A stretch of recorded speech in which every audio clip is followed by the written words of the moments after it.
أعوذ بالله من الشيطان الرجيم بسم الله الرحمن الرحيم واعلموا أنما غنمتم من شيء فأن لله خمسه وللرسول ولذي القربى واليتامى والمساكين وابن السبيل صدق الله العظيم إن الله وملائكته يصلون على النبي يا أيها الذين آمنوا صلوا عليه وسلموا تسليما محبت سے پڑھے گا الصلاة والسلام عليك يا رسول الله وعلى آلك واصحابك يا حبيب الله يا خاتم النبيين يا شفيع المذنبين يا راحة العاشقين.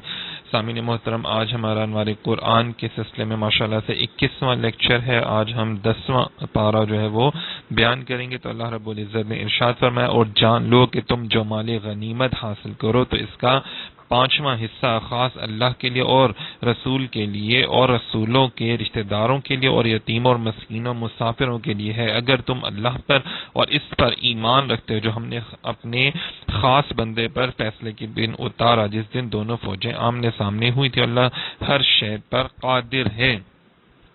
سامعین محترم، یہاں پہ مال غنیمت کے حوالے سے بیان کیا جا رہا ہے وہ مال جسے مسلمان کفار سے جنگ میں قہر و غلبے کے طور پر حاصل کرے، اسے غنیمت کہتے ہیں. اور جنگ کے بغیر جو مال کفار سے حاصل کیا جائے جیسے خراج یا جزیہ، اس کو فے کہتے ہیں.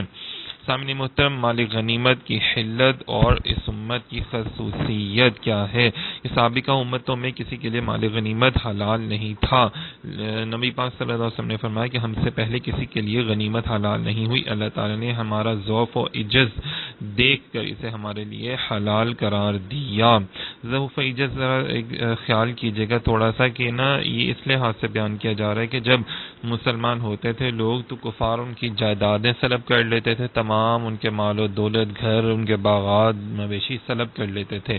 تو اس لیے جب لوگ مسلمان ہوتے تھے نا تو وہ بہت زیادہ غریب ہو جاتے تھے، صرف اس وجہ سے کفار ان کے اوپر ظلم و ستم کرتے تھے. تو اسی لیے فرمایا کہ اگر جب آپ ان کے ساتھ جنگ کریں تو جو ان کا مال ہاتھ لگے تو وہ آپ اس کو لے سکتے ہیں، وہ آپ کے لیے حلال ہے. خیر، اچھا جی، اس میں ہم نے ایک بات ذکر کی ہے کہ خمس کیا ہوتا ہے. مال غنیمت میں خمس یعنی 5واں خاص اللہ اور اس کے رسول کے لیے ہے. 5واں حصہ نکال کر باقی 4 حصے مجاہدین پر تقسیم کیے جاتے ہیں. مطلب 5واں حصہ کیا ہے کہ نبی پاک صلی اللہ علیہ وسلم کے قرابت دار جو ہے نا ان میں ہوتا ہے. اب مال غنیمت کا جو 5واں حصہ نکالا جائے تو اس کے 3 حصے کیے جائیں گے. ایک حصہ یتیموں کے لیے، مسکینوں کا، مسافروں کے لیے. اگر یہ تینوں حصے ایک ہی قسم مثلا یتیموں مسکینوں خرچ کر دیں یہ بھی جائز ہے. مجاہدین کو حاجت ہو تو ان پر خرچ کرنا بھی جائز ہے. اچھا جی، آج کل تو ایسا کوئی معاملہ نہیں ہوتا نا، تو یہ خمس اس دور میں تھا لیکن اب ایسا معاملہ نہیں ہوتا ہے. ہاں یہ ہے کہ اگر آج ہم سید زادوں کو جو نبی پاک صلی اللہ علیہ وسلم کی آل اولاد میں سے ہیں ان کو ہم تحفۃً کوئی چیز پیش کر سکتے ہیں، ان کو ہم زکوٰۃ یا صدقات یا فطرانہ پیش نہیں کر سکتے، یہ بے ادبی ہو جائے گی. تو کوشش کریں اگر آپ کے ساتھ کوئی ایسا معاملہ ہو آپ کے قرب و جوار میں علاقہ میں تو آپ ان کو دوست احباب میں آپ ان کی خدمت یا ان کو تحفۃً ضرور کچھ نہ کچھ دیا کریں. تو یہ آپ کا حسن سلوک جو ہے نا وہ اللہ کے حضور بہت پسندیدہ ہوگا. اور پھر فرمایا جب تم قریب والی جانب تھے اور وہ کافر دور والی جانب تھے اور قافلہ تم سے نیچے والی طرف تھا، اور اگر تم آپس میں کوئی وعدہ کرتے تو ضرور مدد کے بارے میں تمہارا اختلاف ہو جاتا، لیکن کیونکہ اللہ نے اس کام کو پورا کرنا تھا جسے ہو کر ہی رہنا تھا، تاکہ جسے ہلاک ہونا ہے وہ واضح دلیل سے ہلاک ہو، جو زندہ رہے وہ بھی واضح دلیل سے زندہ رہے. بے شک اللہ ضرور سننے والا جاننے والا. سامنے محترم یہ بات کی جا رہی ہے مسلمانوں کا لشکر بدر کی اس جانب تھا جو مدینہ طیبہ سے قریب تھی، کفار کا لشکر وادی بدر کے دوسری جانب تھا جو مدینہ طیبہ سے دور تھی. صحیح ہے نا جی. تو یہاں پہ بیان کیا جا رہا ہے کہ باقاعدہ مسلمانوں کی پھر ان میں جنگ ہوئی. غزوہ بدر کی ابتدا میں مسلمانوں کے لشکر کی حالت یہ تھی کہ مجاہدین اسباب کی کمی اور تیاری نہ ہونے کی وجہ سے خوف اور گھبراہٹ میں مبتلا تھے. ان کی جائے قیام پانی سے دور تھی، زمین بھی ریتلی تھی. اچھا جی، مطلب سارے جو حالات و واقعات ہیں مسلمانوں کے خلاف جا رہے تھے، لیکن اللہ تعالیٰ نے مسلمانوں کی مدد کی اور اللہ تعالیٰ نے بارش برسائی اور اللہ تعالیٰ نے مسلمانوں کی مخالفت تھی نا ساری چیزیں، لیکن اللہ تعالیٰ نے پھر معجزہ عطا فرمایا اور جنگ کا سارا جو تھا نا وہ معاملہ ہی پلٹ دیا اور مسلمانوں کو جو فتح کی بشارت دی تھی وہ اللہ تعالیٰ نے ان کو عطا فرمائی. اور یہ نبی پاک صلی اللہ علیہ وسلم کی جو آپ کی غیب کی خبر تھی نا کہ مسلمانوں کو فتح ہوگی تو وہ پوری ہو گئی۔ سامعین محترم، اے حبیب یاد کرو جب اللہ نے یہ کافر تمہاری خواب میں تمہیں تھوڑے کر کے دکھائے، اور اگر وہ ان کو زیادہ کر کے تمہیں دکھاتا تو اے مسلمانوں تم ضرور بزدل ہو جاتے اور تم ضرور معاملے میں اختلاف کرتے، لیکن اللہ نے سلامت رکھا۔ اچھا جی، یہاں پہ نبی پاک صلی اللہ علیہ وسلم کو ایک تو خواب میں تھوڑے کر کے دکھائے، اور دوسرا مسلمانوں کو بھی جو ہے نا وہ ان کی تعداد تھوڑی کر کے دکھائی، تاکہ یہ نہ ہو کہ مسلمان جو ہے وہ ان سے مرعوب ہو جائے نا، مطلب ان کی جو ہیبت ہے وہ مسلمانوں کے دل میں آ جائے۔ تو اس لیے اللہ تعالیٰ نے، یہ بھی ایک معجزہ تھا جو اللہ تعالیٰ نے دکھایا نا ہمت بڑھانے کے لیے مسلمانوں کی۔ پھر فرمایا اے مسلمانوں یاد کرو جب لڑتے وقت اللہ تمہیں وہ کافر تمہاری نگاہوں میں تھوڑے کر کے دکھا رہا تھا اور تمہیں ان کی نگاہوں میں تھوڑا کر دیا تاکہ اللہ اس کام کو پورا کر دے۔ مطلب مسلمانوں کو بھی تھوڑا کر کے دکھا رہا تھا اس لیے کہ مسلمانوں کے دل مضبوط ہوں کہ اچھا یہ تو تھوڑے سے لوگ ہیں، کوئی مسئلہ نہیں، ہم تو لڑ سکتے ہیں ان سے، اور ان کو بھی تھوڑا کر کے دکھا رہا تھا۔ کفار کو تھوڑا کر کے دکھانے کا مقصد یہ تھا کہ مسلمان تھوڑے سے ہی ہیں، مطلب 300 سے بھی بہت تھوڑا ان کو دکھایا، اچھا یہ تو 100-150 ہی ہیں بس، تاکہ وہ مسلمانوں سے بھاگ نہ جائیں۔ صحیح ہے نا، اور وہ مسلمانوں کے قریب ہیں، جب وہ قریب آئے تو پھر اللہ نے 1000 فرشتے بھیجے، پھر 2000 3000 اللہ تعالیٰ نے فرشتے بھیجے، اور پھر جناب سب مسلمانوں کو فتح ہو گئی۔ پھر فرمایا اے ایمان والو جب کسی فوج سے تمہارا مقابلہ ہو تو ثابت قدم رہو، اللہ کو کثرت سے یاد کرو تاکہ تم فلاح پا جاؤ۔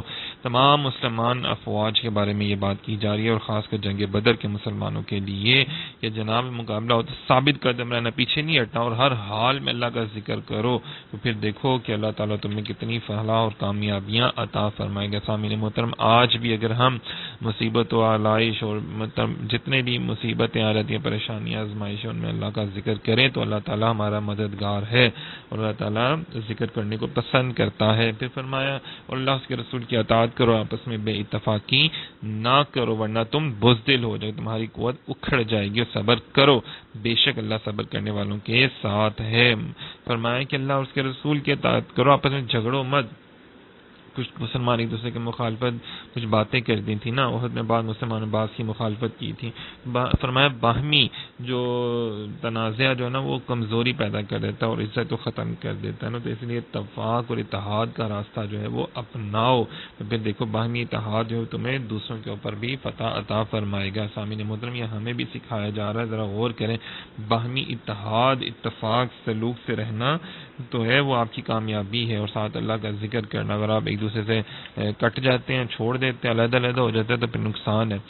اور ان لوگوں جیسا نہ ہونا جو اپنے گھروں سے اتراتے ہوئے لوگوں کو دکھاوا کرتے ہوئے نکلے، وہ اللہ کے راستے سے روک رہے تھے، اللہ ان کے تمام اعمال کو گھیرے ہوئے تھا۔ مطلب کفار قریش کی بات کی جا رہی ہے نا، وہ بڑے اتراتے ہوئے غرور تکبر سے باہر نکلے تھے، تو میں ان کے جیسے نہ ہو جناب، بلکہ عاجزی انکساری اپنانا۔ سامعین محترم، یہ ہم سے بھی بیان کیا جا رہا ہے کہ عاجزی انکساری میں رہا کریں، اور سلوک اتفاق اور محبت سے رہا کریں، غرور اور تکبر کو چھوڑ دیں۔ صحیح ہے نا، جب غرور تکبر کو چھوڑیں گے، ریاکاری کو چھوڑیں گے، تو اللہ پاک ہماری مشکلیں بھی آسان فرمائے گا۔ پھر فرمایا یاد کرو جب شیطان نے ان کی نگاہ میں ان کے اعمال خوبصورت کر کے دکھاؤ، شیطان نے کہا آج لوگوں میں سے کوئی تم پر غالب آنے والا نہیں، اور بے شک میں تمہارا مددگار ہوں۔ جب دونوں لشکر آمنے سامنے ہوئے تو شیطان الٹے پاؤں بھاگا، کہنے لگا میں تم سے بیزار ہوں، میں وہ دیکھ رہا ہوں جو تمہیں نہیں دیکھ رہی۔ اچھا جی، یہاں پہ شیطان نے کیا کیا کہ پہلے تو ان کو پھسلا کر ان کی بڑی تعریفیں کر کے اور ان کو جنگ میں لے کر آیا، مطلب ان کا سردار جو تھا نا ایک سراقہ بن مالک، اس کی صورت میں آ کے میں تمہاری بڑی مدد کروں گا، اور میں جناب صاحب یہ کروں گا وہ کروں گا۔ لیکن جب اس نے دیکھا کہ شیطان نے کہ فرشتے نازل ہو رہے ہیں، سارے یہ تو معاملات ہی ہو رہا ہے، تو وہاں پہ الٹے قدم بھاگ گیا، اور وہ نے کہا جی ہم تو تمہارے اوپر یقین کر کے آئے تھے، لیکن اس نے کہا میں تو تم سے بیزار ہوں۔ اچھا جی، شیطان ہمیشہ ہی ایسا کرتا ہے کہ ہمیں بھڑکاتا ہے، بھٹکاتا ہے، وسوسے ڈالتا ہے، اور جب ہم اس کے وسوسوں میں آ کے اپنے مسلمان بھائی بہنوں کے ساتھ برا سلوک کر لیتے ہیں، جائیدادیں لوگ ہڑپ لیتے ہیں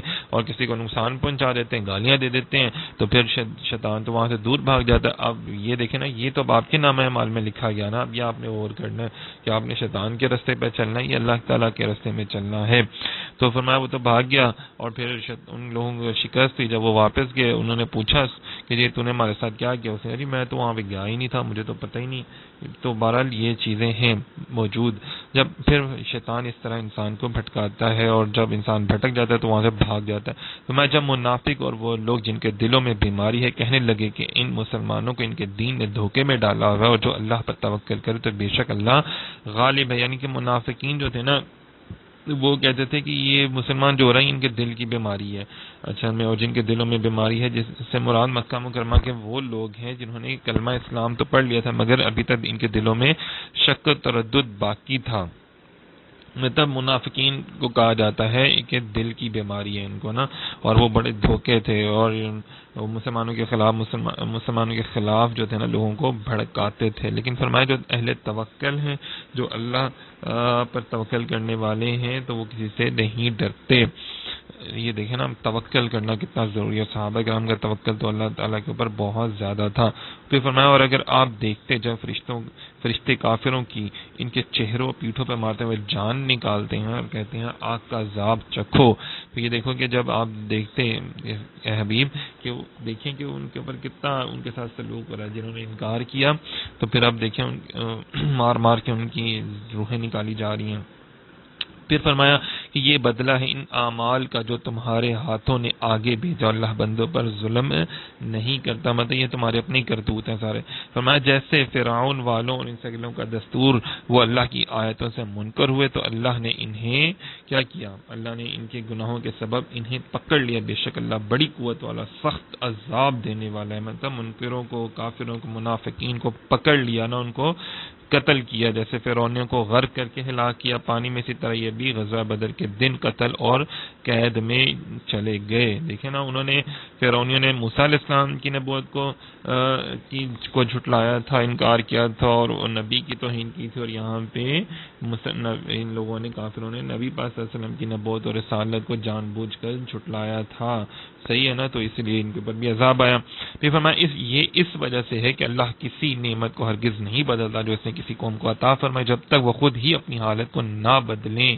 اللہ تعالیٰ فرماتا ہے جب تک کوئی قوم اپنی حالت کو نہیں بدلتی اللہ تعالیٰ بھی اس کے اوپر کرم نہیں کرتا۔ دیکھ لینا تو ان لوگوں نے کیا کیا، نعمتوں پر شکر ادا کرنے کی بجائے نبی پاک صلی اللہ علیہ وسلم کو جھٹلایا اور ان کی خون ریزی کے در پہ وہ ان لوگوں کو راہ حق سے رکا، تو کیا ہوا کہ جو نبی پاک صلی اللہ علیہ وسلم کی جن لوگوں نے مخالفتیں کی پھر اللہ پاک نے ان کو عذاب الہی عطا فرمایا۔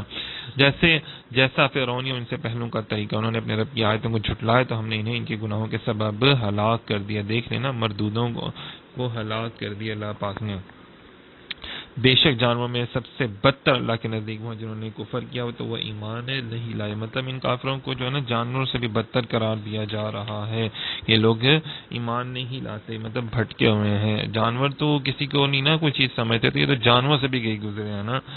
کافروں کے جانوروں کے مطلب بڑے سورہ اعراف میں بھی اس حوالے سے بیان ہو چکا ہوا ہے۔ پھر فرمایا وہ جن سے تم نے معاہدہ کیا تھا پھر وہ ہر بار اپنا معاہدہ توڑ دیتے ہیں اور ڈرتے نہیں۔ مطلب کفار و مشرکین کی بات کی جا رہی ہے نا، قبیلے کا بنو قریظہ کے یہودیوں سے معاہدہ ہوا تھا تو انہوں نے پھر معاہدہ کیا پھر توڑ دیا، پھر جب وہ مسلمانوں کے شکنجے میں آئے انہوں نے دیکھا کہ اب ہم مریں گے تو پھر انہوں نے معاہدہ کر لیا پھر توڑ دیا۔ تو یہ عہد شکنی کی مذمت جو ہے نا بہت زیادہ کی گئی ہے۔ فرمایا جو لوگ عہد شکنی کرتے ہیں نا وہ اللہ اور اس کے رسول کو بہت زیادہ ناپسند ہے اور ان کے اوپر لعنت ہوتی ہے، کس کی؟ اللہ تعالیٰ فرشتوں اور تمام انسانوں کی لعنت کی جاتی ہے۔ پھر فرمایا تو اگر تم انہیں لڑائی میں پاؤ، چاہیے دیکھیں میرے اور آپ کے لیے بھی کہ اگر ہم مسلمانوں کے درمیان کوئی وعدہ کر لیں تو اس کو کبھی نہیں توڑنا چاہیے اور اس پر پورا عمل کرنا چاہیے۔ تو اگر تم انہیں لڑائی میں پاؤ تو انہیں ایسی مار مارو جس سے ان کے پیچھے والے بھی بھاگ جائیں۔ اب دیکھیں جی یہ ان کو کیوں اللہ تعالیٰ اس طرح کی باتیں کر رہا ہے کہ یہ وہ لوگ تھے، یہ سزاؤں کی مستحق تھے، یہ لوگ تاکہ اللہ تعالیٰ فرمائے ان کو ایسا مارو یا تو ان کو عبرت حاصل ہو، ٹھیک ہے، یا تو یہ پھر قتل ہو جائے، ختم ہو جائے اس دنیا سے، کیونکہ انہوں نے بہت نقصان اسلام کو مسلمانوں کو پہنچایا اور میرے محبوب نبی پاک صلی اللہ علیہ وسلم کا بڑا دل دکھایا۔ پھر فرمایا اور اگر تمہیں کسی قوم سے عہد شکنی کا اندیشہ ہو تو ان کا عہد ان کی طرف اس طرح پھینک دو کہ دونوں علم میں برابر، بے شک اللہ خیانت کرنے والوں کو پسند نہیں کرے۔ فرمایا اگر تمہیں پتہ ہو نا، پتہ چل جائے گی یہ بندہ جسے تم وعدہ کر رہے ہو یہ تو لازمی عہد شکنی کرے گا، اور یہود و نصارہ تو ایسے ہی کرتے تھے نا۔ پھر فرمایا کہ کیا ہوا کہ تم جو ہے نا وہ ان کا عہد ان سے کرو ہی نہ، اور ہرگز کافر یہ خیال نہ کریں کہ وہ ہاتھ سے نکل گئے ہیں، بے شک وہ اللہ کو عاجز نہیں کر سکتے۔ دیکھیں اللہ تعالیٰ آپ کو یہود و نصارہ سے لڑنے کے، ان سے نپٹنے کے طریقے بھی بتائے جا رہے ہیں، منافقین اور مشرکین سے بھی نپٹنے کے طریقے ہمیں بتائے جا رہے ہیں، اور آج ہمارے دور میں بھی موجود ہیں، تو ہمیں کسی سے سیکھنے کی ضرورت نہیں ہے، یہ اللہ نے اور رسول اللہ صلی اللہ علیہ وسلم نے ہمیں سب کچھ سکھا دیا ہوا ہے۔ پھر فرمایا ان کے لیے جتنی قوت ہو سکے تیار رکھو، جتنے گھوڑے باندھ سکو، تاکہ اس تیاری کے ذریعے تم اللہ کے دشمنوں اور اپنے دشمنوں کو جو ان لوگوں کے علاوہ انہیں ڈراؤ۔ اب دیکھیں جی اس دور میں تو گھوڑے خچر تھے، آج کے دور میں بندوقیں، میزائل، جہاز، یہ آج کے دور میں ہمارے ہتھیار ہیں۔ تو فرمایا ان کو تیار رکھو، ہر دور میں فوجی ٹریننگ کرتے رہنا چاہیے۔ جہاد کی تیاری بھی آپ کو پتہ ہے عبادت ہے، جہاد کی تیاری حسب موقع یہ تیاری بھی فرض ہے، جیسے نماز کے لیے وضو فرض ہے نا، اسی طرح جہاد کی تیاری بھی مسلمانوں پر فرض ہے۔ لیکن وہ مسلمان جو جہاد کرنے کے لیے جاتے ہیں نا، جیسے ہمارے آج کل کے دور میں دیکھا جائے تو مطلب مجاہدین اسلام، فوج پاکستان جو ہے مسلمانوں کی جو فوجیں ہیں، صحیح ہے، تو اسی طرح جہاد کرنے والوں کے بہت زیادہ جو ہے فضائل بیان کیے گئے ہیں۔ اور پھر فرمایا اگر وہ صلح کی طرف مائل ہو تو تم بھی مائل ہو جاؤ اور اللہ پر بھروسہ رکھو، مطلب اگر وہ تمہارے طرف دل سے صلح کی غرض سے آئیں تو ٹھیک ہے، پھر آپ ان کے ساتھ صلح کر سکتے ہیں۔ خیر اس کے اندر بھی علماء کرام نے بہت سے معاملات جو ہیں وہ بیان کیے ہیں کہ کس حالات میں ان سے صلح ہو سکتی ہے۔ جیسے آج دیکھیں نا اگر فرانس اور یہ ارد گرد والے لوگ جو بے ادبی گستاخی کر رہے ہیں تو صلح ان سے تب ممکن ہے کہ وہ وعدہ کریں آن ایئر آ کے، مطلب نیٹ پہ یا کسی بھی طرح، اور مطلب ان کے وزارت کے حوالے سے ان کی جو قیادت ہے وہ وعدہ کرے تو پھر ٹھیک ہے، لیکن اگر وہ وعدہ نہ کرے تو اس کا مطلب باقی ساری چیزیں جھوٹی ہیں۔ فرمایا اے حبیب اگر وہ تمہیں دھوکہ دینا چاہیں گے تو بے شک تمہیں اللہ کافی وہ ہے جس نے اپنی مدد مسلمانوں کے ذریعے تمہاری تائید فرمائی۔ صحیح ہے نا، مطلب معلوم ہوا کہ مسلمانوں اور فرشتوں کے ذریعے اللہ تعالیٰ نے مدد فرمائی، مسلمانوں کی اور مہاجرین اور انصار کے ذریعے اللہ تعالیٰ نے ایک دوسرے کے ذریعے مدد فرمائی۔ یہ اللہ تعالیٰ کی مدد کی صورتیں ہوتی ہیں نا کہ اللہ تعالیٰ اور لوگوں کے ذریعے بھی آپ کی مدد کر دیتے ہیں۔ پھر فرمایا اور اس نے مسلمانوں کے دلوں میں الفت پیدا کر دی، اگر تم زمین میں جو کچھ ہے سب خرچ کر دیتے تب بھی ان کے دلوں میں الفت پیدا نہ کر سکتے تھے۔ اللہ تعالیٰ فرماتا ہے کہ یہ جو مسلمانوں میں آپس میں پیار و محبت ہے نا، یہ اللہ تعالیٰ کی پیدا کی ہوئی۔ اگر تم ایک دوسرے کو مال و دولت بھی دے دو تو کوئی مال و دولت دے کے کسی کے دل میں محبت پیدا نہیں کر سکتا، اس سے عداوتیں یا دشمنیاں تو پیدا ہو جاتی ہیں، لیکن محبت جو ہے وہ صرف جو ہے وہ اللہ تعالیٰ ہی پیدا کر سکتا ہے، اور یہ نبی پاک صلی اللہ علیہ وسلم کا بھی معجزہ ہے۔ صحیح ہے نا، یاد رہے کہ سرور کائنات صلی اللہ علیہ وسلم کی محبت مسلمانوں کی اجتماعیت کا سب سے بڑا ذریعہ ہے، مطلب مسلمان آپس میں جڑے ہوئے ہیں تو صرف نبی پاک صلی اللہ علیہ وسلم کی محبت کی وجہ سے، حضور صلی اللہ علیہ وسلم کی عطاؤں کی وجہ سے جڑے ہوئے ہیں ہم آپس میں۔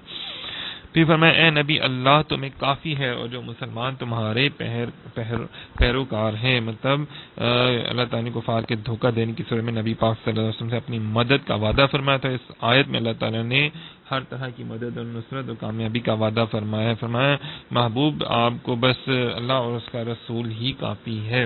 صحیح ہے نا، پھر فرمایا اے نبی مسلمانوں کو جہاد کی ترغیب دو، اگر تم میں سے 20 صبر کرنے والے ہوں گے تو 200 پر غالب آ جائیں گے۔ کتنی بڑی بات ہے، یہاں پہ مسلمانوں کو نبی کو فرمایا جا رہا ہے کہ آپ مسلمانوں کو کہیں کہ وہ جہاد کریں، اور اگر وہ اللہ تعالیٰ پر یقین کامل رکھنے والے ہوں گے نا تو 20 بھی لوگ ہوں گے تو 200 پر بھی وہ بھاری ہوں گے، اور تم میں سے 100 ہوں گے تو وہ 1000 کافروں پر غالب آ جائیں گے۔ دیکھیں نا آج ہمارے لوگوں کو سوچنا چاہیے، لوگ کہتے ہیں جناب ہم تو بزدل نہیں، دیکھ لیں نا افغانستان میں کیسے مسلمانوں نے امریکہ جیسی سپر پاور کو، یورپ جیسی سپر پاور کو شکست دی، تو کیسے دی؟ اللہ کی۔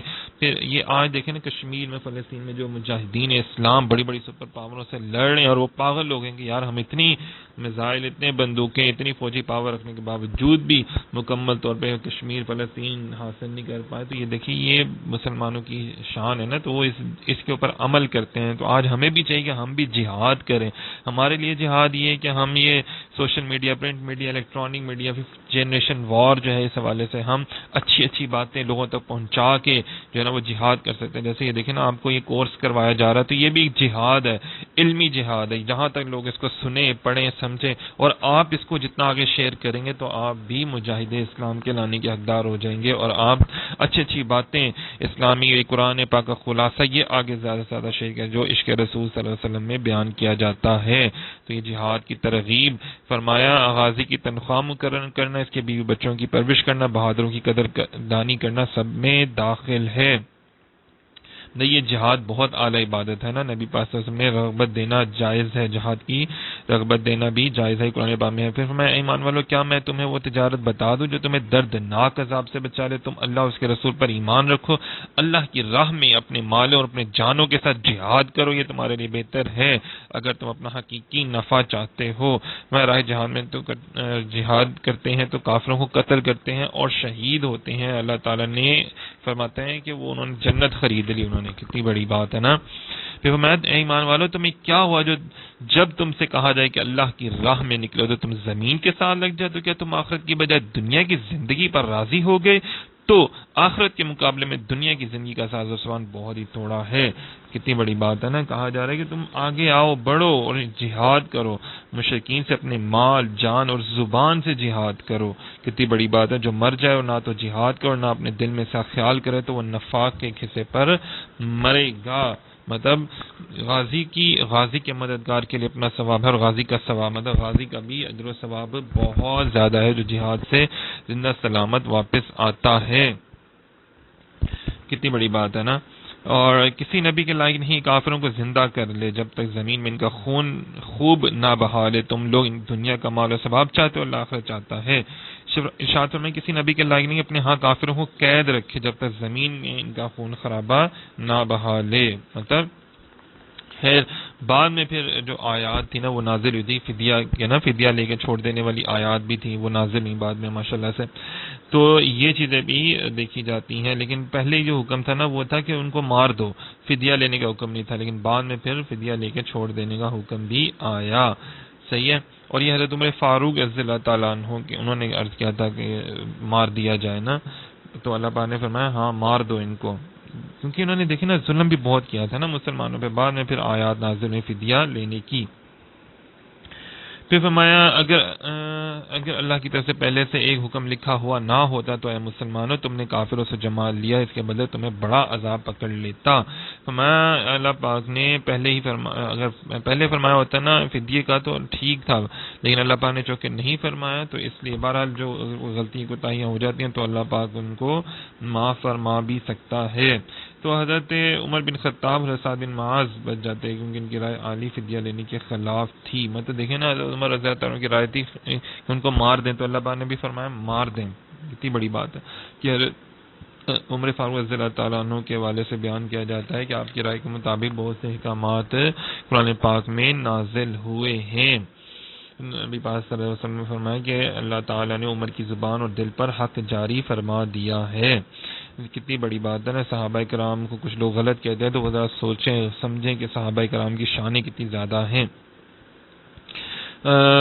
حضرت عمر فاروق رضی اللہ تعالیٰ نے فرمایا تھا کہ کاش ہم مقام ابراہیم کو نماز کی جگہ بنا لیں، تو اللہ تعالیٰ نے قرآن پاک میں فرمایا وَاتَّخِذُوا مِن مَّقَامِ إِبْرَاهِيمَ مُصَلًّى، مسلمانوں تم ابراہیم کے کھڑے ہونے کی جگہ کو نماز کا مقام بنا لو۔ بھی اسی طرح مسلمانوں کی عورتوں کے لیے پردے کا حکم جو تھا وہ بھی حضرت عمر رضی اللہ تعالیٰ نے پہلے فرمایا تھا، پھر اللہ تعالیٰ نے آیت نازل فرمائی۔ پھر اسی طرح اور بھی طلاق کے ایشوز کے حوالے سے آیت نازل ہوئی، پھر غلاموں کو کہ فرمایا کہ کاش یا رسول اللہ صلی اللہ علیہ وسلم غلام جو گھر میں اجازت لے کر آئے، تو پھر حکم ہوا کہ جب تم اپنے گھروں میں جاؤ تو اجازت لے کے جاؤ، غلاموں کو کہا گیا۔ تو پھر یہ دیکھیں نا اسی طرح اور بھی کتنے احکامات جو ہیں وہ حضرت عمر فاروق رضی اللہ تعالیٰ عنہ کے حوالے سے جو آپ نے فرمایا پھر اللہ تعالیٰ نے اس کو نازل فرمایا۔ تو فرمایا میرے عمر کی زبان سے خود اللہ بات کرتا ہے، مطلب یہ کتنی بڑی بات ہے، صحیح مطلب نہیں وہ خدا ہو گئی، ان کا مقام نبی سے زیادہ ہو گیا۔ تو یہ شان اللہ پاک نے حضور کے صدقے سے حضرت عمر رضی اللہ تعالیٰ عنہ کو عطا فرمائی۔ پھر آگے فرمایا تو اس سے کھاؤ جو حلال پاکیزہ غنیمت تمہیں اللہ تعالیٰ نے دی ہے، اور اللہ سے ڈرتے رہو، بے شک اللہ بخشنے والا ہے، صحیح ہے۔ پھر فرمایا اے نبی جو غیب کی خبریں بتانے والے نبی، کتنی بڑی بات ہے، نبی کا مطلب ہے غیب کی خبریں بتانے والا، جو قیدی تمہارے ہاتھ میں ان سے فرمایا اگر اللہ تمہارے دل میں بھلائی دیکھے گا تو جو مال تم سے لیا گیا اس سے بہتر تمہیں عطا فرمائے گا۔ یہ حضرت عباس ابن عبد المطلب رضی اللہ تعالیٰ عنہ کے حوالے سے بات کی جا رہی ہے کہ ان کا مال جو تھا وہ حضور نے لیا نا، جب ظاہری بات ہے غزوہ بدر میں وہ مسلمان نہیں تھے نا، تو انہوں نے کیا اس سے کہتے ہیں وہ اپنے ساتھ 20 اوقیہ سونا لے کر ساتھ چلے تھے کفار و مشرکین کی مدد کرنے کے لیے غزوہ بدر میں، لیکن پھر جب ان کو قید کر لیا گیا تو پھر انہوں نے فرمایا کہ جی آپ مجھے چھوڑ دیں، آپ مجھے غریب کرنا چاہتے ہیں، تو نبی پاک نے فرمایا کہ آپ نے اپنی بیوی کے ساتھ مل کر جو ہے کچھ سونا جو ہے وہ دفن کیا تھا، تو انہوں نے کہا جی آپ کو کیسے پتا چلا؟ تو نبی پاک نے فرمایا مجھے میرے رب نے بتایا۔ تو پھر یہ بات سن کے حضرت عباس رضی اللہ تعالیٰ عنہ جو تھے نا وہ مسلمان ہو گئے تھے۔ صحیح ہے نا جی۔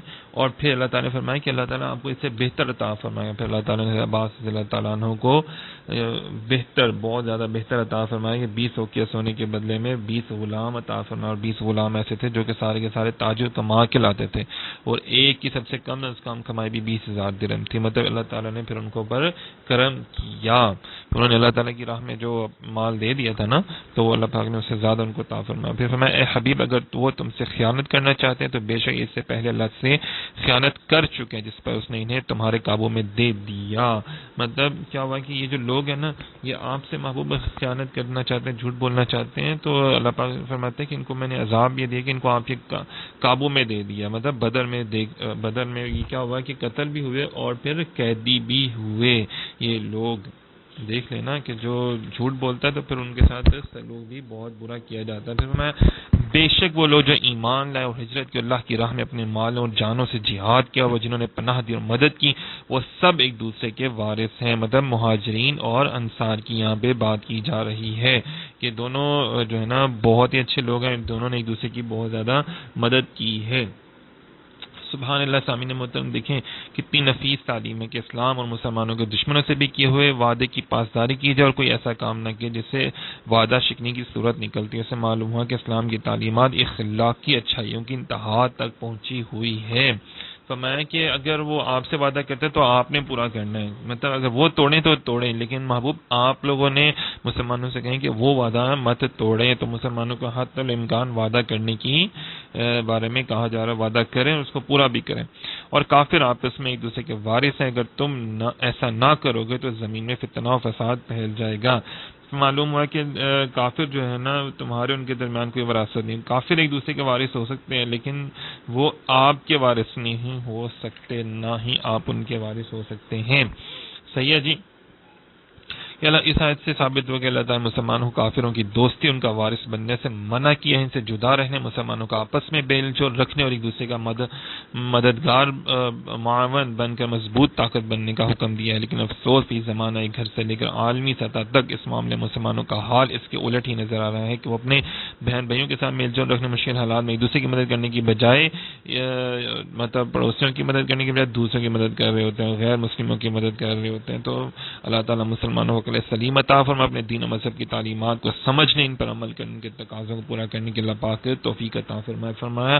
اور وہ جو ایمان لائے اور مہاجر پر اللہ کی راہ میں لڑے اور جنہوں نے پناہ دی اور مدد کی وہی سچے ایمان والے۔ یہاں پہ مسلمانوں کی شان بیان کی جا رہی ہے، صحابہ کرام کی شان بیان کی جا رہی ہے۔ دیکھیں کتنی آیات ہے صحابہ کرام کی شان پر، اور انصار کے بھی فضائل بیان کیے جا رہے ہیں، مہاجرین کے بھی بہت زیادہ فضائل بیان کیے جا رہے ہیں۔ پھر فرمایا جو اس کے بعد ایمان لائے اور ہجرت کی اور تمہارے ساتھ مل کر جہاد کیا وہ بھی تمہیں میں سے ہیں، اور رشتہ دار اللہ کی کتاب میں وراثت میں ایک دوسرے کے زیادہ حقدار ہیں۔ جی رشتہ دار جو ہے نا وہ ایک دوسرے کے وراثت میں زیادہ حقدار ہیں۔ جنہوں نے مہاجرین کے بھی طبقات ہجرت، جنہوں نے پہلی ہجرت کی تھی مدینہ طیبہ میں گئے تھے، انہیں مہاجرین اولین کہا جاتا ہے۔ جنہوں نے پہلے حبشہ گئے اور پھر ہجرت کر کے مدینہ گئے انہیں اصحاب الہجرتین کہا جاتا ہے۔ اور وہ حضرات جنہوں نے صلح حدیبیہ کے بعد مکہ سے قبل ہجرت کی انہیں اصحاب ہجرت ثانیہ کہا جاتا ہے۔ اور رشتہ دار ایک دوسرے کے ہی وارث ہو سکتے ہیں، دوسرے لوگ نہیں ہو سکتے ہیں۔ صحیح ہے جی۔ یہ وراثت کے بھی بہت سے معاملات ہیں، وہ بھی ہمیں سیکھنے چاہیے۔ چلے جی یہ تھے سورہ انفال کی آخری آیت جو میں نے ابھی آپ کے سامنے اس کا ترجمہ بیان کیا۔ اب آگے سورہ توبہ شروع ہو رہی ہے۔ سورہ توبہ جو ہے وہ مدنیہ اسے کہا جاتا ہے، یعنی کہ اور کچھ لوگ کہتے ہیں علماء کرام کی کچھ آیات جو ہے مکہ میں بھی نازل نہیں۔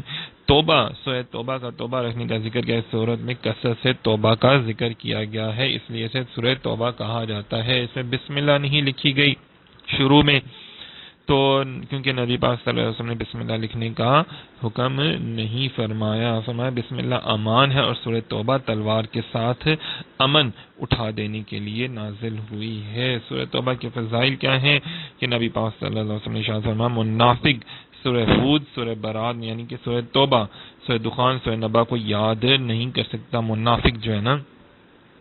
فرمایا کہ حضرت عمر فاروق رضی اللہ تعالیٰ عنہ نے لکھا کہ تم خود سورہ برات سکھو، یعنی کہ مرد، اور اپنی عورتوں کو سورہ نور سکھاؤ۔ سورہ برات نے مطلب سورہ توبہ میں بہت زیادہ جو ہے نا معاملات جو ہیں وہ مردوں کے حوالے سے لازمی ان کو یہ صورت کا ترجمہ یہ جو بھی بیان کیا جائے گا یہ آپ لوگ ضرور سنیں۔ فرمایا براءۃ من اللہ ورسولہ الذین عاہدتم من المشرکین، یہ اللہ اور اس کے رسول کی طرف سے ان مشرکوں کی طرف اعلان برات ہے جن سے تمہارا معاہدہ تھا۔ مشرکین عرب مسلمانوں کے درمیان وعدہ تھا، ان میں سے چند کے سوا سب نے وعدہ شکنی کی، تو ان وعدہ شکنوں کا عہد ساخت کر دیا گیا، حکم دیا گیا کہ 4 مہینے وہ امن کے ساتھ جہاں چاہیں گزاریں، کوئی تعارض نہ کیا جائے گا، اس عرصے میں انہیں موقع خوب سمجھ لیں۔ اچھا جی، ایک مدت دی جاتی تھی نا اس دور میں، وعدے کی ایک مدت ہوا کرتی تھی، مطلب 4 مہینے کے بعد آٹومیٹکلی وعدہ ٹوٹ جائے گا یا اس کو رینیو کرنا پڑے گا۔ تو جو کفار مشرکین ایسے بھی لوگ تھے جو کہ مدت پوری ہونے سے پہلی وعدہ توڑ دیتے تھے، تو اس وعدے کی عہد شکنی جو تھی نا کیا تھا ان لوگوں نے، تو وہ اس حوالے میں بیان کی جا رہی ہے۔ نبی پاک صلی اللہ علیہ وسلم نے حضرت ابوبکر صدیق رضی اللہ تعالیٰ عنہ کو بھیجا تھا امیر حج مقرر کر کے، اور پیچھے مولا علی شیر خدا کو بھیجا کہ وہ حاجیوں کو یہ سورہ توبہ کی آیتیں سنائیں۔ آپ نے فرمایا کہ وہاں پہ پہنچ کر مولا علی شیر خدا نے کہ میں 4 حکم لے کر سال کے بعد کوئی مشرک کعبہ معظمہ کے پاس نہ، کوئی شخص ننگا ہو کر کعبہ معظمہ کا طواف نہ، کس سے پہلے ایسے ہوتا تھا، جنت میں مومن کے سوا کوئی داخل نہیں ہوگا، اور جس کا رسول کریم صلی اللہ علیہ وسلم کے ساتھ وعدہ وہ وعدہ اپنی مدت تک رہے گا، جس کی مدت معین نہیں ہے، اس کی مدت 4 ماہ کیا مطلب کر دی گئی ہے۔ خیر اس حوالے سے یہ چیز دیکھی جائے کہ حضرت ابوبکر رضی اللہ تعالیٰ عنہ کی خلافت بھی بیان کی جا رہی ہے کہ سرکار نے ان کو امیر حج اپنے ظاہری طور پہ موجود ہوتے ہوئے بھی ان کو بنا کر بھیجا، اور ان کے بعد مولا علی شیر خدا کو وہاں پر بھیجا۔ کتنی بڑی بات ہے۔ پھر حضرت مولا علی شیر خدا رضی اللہ تعالیٰ عنہ کا ہی فرمان ہے نا کہ فرمائے کہ نبی پاک صلی اللہ علیہ وسلم نے ان کو نماز پڑھانے کا حکم دیا، اور میں وہاں حاضر تھا، غائب نہیں تھا، اور نہ ہی مجھے کوئی مرض تھا، تو ہم نے انہیں اپنی دنیا کے لیے پسند کر لیا جنہیں نبی پاک صلی اللہ علیہ وسلم نے ہمارے دین کے لیے پسند فرمایا تھا، یعنی نماز میں امامت کے لیے حضور نے حضرت ابوبکر صدیق رضی اللہ تعالیٰ عنہ کو پسند فرمایا، تو مولا علی فرماتے ہیں تو ہم نے ان کو اپنی دنیا کے لیے پسند فرمایا، حضور نے ان کو ہمارے دین کے لیے پسند فرمایا۔ پھر فرمایا تو اے مشرک تم 4 مہینے تک زمین میں چلو پھرو، جان لو تم اللہ کو تھکا نہیں سکتے، اور یہ کہ اللہ کافروں کو ذلیل و رسوا کرنے والا ہے، یعنی کہ تمہیں 4 مہینے کی مہلت دی جاتی ہے۔ پھر فرمایا اور یہ اللہ اور اس کے رسول کی طرف سے تمام لوگوں کی طرف بڑے حج کے دن اعلان ہے کہ اللہ مشرکوں سے بری ہے اور اس کا رسول بھی، تو اگر تم توبہ کرو تو تمہارے لیے بہتر، اگر تم پھیرو تو جان لو کہ تم اللہ کو تھکا نہیں سکتے۔ صحیح ہے نا، یہ وعدوں کے جو خلاف ورزی کرتے تھے اس کے حوالے سے بیان کیا جائے، مگر وہ مشرکین جن سے تمہارا معاہدہ تھا پھر انہوں نے تمہارے معاہدے میں کوئی کمی نہیں کی۔ یہاں پہ بھی کفار مشرکین کے معاہدے کے بارے میں بیان کیا جا رہا ہے۔ پھر فرمایا جب حرمت والے مہینے گزر جائیں، حرمت والے مہینے کون سے؟ رجب، ذوالقعدہ، ذوالحج اور محرم، تو مشرکوں کو جہاں پکڑو انہیں مارو، ان کا قتل کرو اور قید کر لو، ہر جگہ ان کی طاق میں بیٹھو، پھر اگر وہ توبہ کریں، نماز قائم کریں، زکوٰۃ دے تو ان کا راستہ چھوڑ دو۔ مطلب کہ جس طرح انہوں نے تمہارے اوپر ظلم و ستم کے پہاڑ توڑے ہیں تو تم بھی ان کو پکڑو، ہاں اگر وہ مسلمان ہو جائیں، حضور کی نبی پاک صلی اللہ علیہ وسلم کی نبوت کا اقرار کر لیں، نماز قائم کریں، تو پھر تم ان کو چھوڑ دو، اور کہ مشرک تم سے پناہ مانگے تو اسے پناہ دو، حتیٰ کہ وہ اللہ کا کلام سنے، پھر اسے اس کی امن کی جگہ پہنچا دو، یا اس لیے کہ وہ نادان لوگ ہیں۔ دیکھیں کتنی بڑی بات ہے۔ وَإِنْ أَحَدٌ مِّنَ الْمُشْرِكِينَ کے بارے میں فرمایا کہ اگر تم سے پناہ مانگے۔ اچھا اس کے حوالے سے بھی بہت سے احکامات ہیں، اور یہ ہے کہ اللہ پاک ہمیں وہ احکامات بھی سیکھنے کی توفیق عطا فرمائے۔ پھر فرمایا اللہ اور اس کے رسول کے پاس مشرکوں کے لیے کوئی وعدہ کیسے ہوگا سوائے ان لوگوں کے جن سے تم نے مسجد حرام کے نزدیک معاہدہ کیا۔ مطلب یہاں پہ بھی معاہدے کے حوالے سے بات چل رہی ہے فرمایا جو وعدہ نبی پاک صلی اللہ علیہ وسلم نے فرمایا کہ وہ خالص منافق ہے کون؟ جو بات کرے تو جھوٹ بولے، جب وعدہ کرے تو خلاف ورزی کرے، جب معاہدہ کرے تو اسے توڑ دے، جب جھگڑا کرے تو گالیاں دے۔ اگر کسی کے اندر ان میں سے ایک عادت پائی جائے تو ان میں منافقت پائی جاتی ہے، مدن نفاق کا ایک حصہ موجود ہے، یہاں تک کہ وہ اسے چھوڑ دے۔ یہ دیکھیں نا کتنی آیات میں مشرکین مکہ کی منافقت اور وعدہ خلافی کا ذکر کیا جا رہا ہے۔ یہ یہاں سے اندازہ کریں کہ چیز کو بار بار بیان کیا جا رہا ہے تو اس کا مطلب ہے اس کی کوئی اہمیت ہے تو بیان کیا جا رہا ہے نا۔ پھر فرمایا انہوں نے اللہ کی آیتوں کے بدلے تھوڑی سی قیمت دے دی اور اس کے راستے سے روکا، مطلب لالچ جو ہے نا، لالچ سے انہوں نے مسلمانوں کو اور پھوٹ دلوائی نا۔ پھر فرمایا کسی مسلمانوں کے بارے میں نہ رشتہ داری کا لحاظ کرتے اور نہ کسی معاہدے کا، یہی لوگ سرکش ہیں۔ یہ مطلب نہ رشتہ داری کا لحاظ کرتے ہیں نہ دین کا لحاظ کرتے ہیں، یہ سرکش لوگ ہیں۔ پھر اگر وہ توبہ کر لیں اور نماز قائم کریں، زکوٰۃ دیں تو وہ تمہارے دین میں بھائی ہیں، اور ہم جاننے والوں کے لیے تفصیل سے آیتیں اللہ تعالیٰ بیان فرماتے ہیں کہ اگر وہ توبہ کر لیں تو اور مسلمان ہو جائے، محبوب آپ پر ایمان لیں تو ان کے اوپر کرم ہو سکتا ہے، اور نماز بھی قائم کریں، اور مطلب صرف خالی خلی ایمان نہیں لے کر آئیں بلکہ جو ہے نا یہاں پہ دیکھیں ہم سب کے لیے خالی خلی صرف ایمان ہی نہیں، توبہ ہی نہیں، بلکہ نماز بھی قائم کرنی ہے، پھر زکوٰۃ بھی دینی ہے، ٹھیک ہے نا، اور تمہارے وہ دین میں بھائی ہیں سب، ایک دوسرے کی مدد کیا کریں۔ پھر فرمایا اگر معاہدہ کرنے کے بعد اپنی قسمیں توڑیں اور تمہارے دین میں طعنہ زنی کریں تو کفر کے پیشواؤں سے لڑو۔ یہ دیکھیں نا دین میں طعنہ زنی کرنے سے کیا مراد ہے نا، تو میں جو دین کے شان نہ ہو، جیسا لوگ آج نمازوں پہ حج پہ طعنہ زنی کرتے ہیں، قرآن اور ذکر رسول پہ طعنہ زنی کرتے ہیں، یا رسول کریم صلی اللہ علیہ وسلم کی شان پاک میں گستاخی کرنا، سب اس میں داخل ہے، طعنہ زنی کرنا جو دین میں جو ہے نا یہ لوگ کرتے ہیں۔ تو بناؤز باللہ دین اسلام کے حوالے سے نبی پاک صلی اللہ علیہ وسلم کے اوصاف حمیدہ کو بیان نہیں کرتے، اور تو بناؤز باللہ نبی پاک صلی اللہ علیہ وسلم کی ذات میں نقص تلاش کرتے رہتے ہیں۔ کہ دین میں طعنہ زنی کرنے والوں سے جنگ کرنے کا حکم ہے۔ یہ جو بے ادبی گستاخی کرنے والوں کے حکم سے آیت نمبر 12 ہے، سورہ توبہ کی طرح غور کریں، اور لوگ کہتے ہیں نہیں جی نہیں یہ تو مولویوں کا کام ہے، یہ تو نہیں، اب یہ تو آرام سے بیٹھ کے آپ بات کر لیں، تو ایسا نہیں ہے۔ لبیک یا رسول اللہ اگر آپ کہتے ہیں تو پھر آپ کو ڈٹ کے کھڑا بھی ہونا پڑے گا، یہ جہاد بھی کرنا پڑے گا اگر آپ مسلمان ہیں تو، اگر آپ مسلمان نہیں ہیں تو پھر آپ کے اوپر کوئی حکم لاگو نہیں ہوتا اللہ کا۔ فرمایا کیا تم اس قوم سے نہیں لڑو گے جنہوں نے اپنی قسمیں توڑی اور رسول کو نکالنے کا ارادہ کیا، حالانکہ پہلی مرتبہ انہوں نے ہی تم سے ابتدا کی تھی، تو کیا تم ان سے ڈرتے ہو؟ پس اللہ کا زیادہ حقدار ہے کہ اللہ زیادہ حقدار ہے کہ تم اس سے ڈرو بجائے کہ ان لوگوں سے ڈرو۔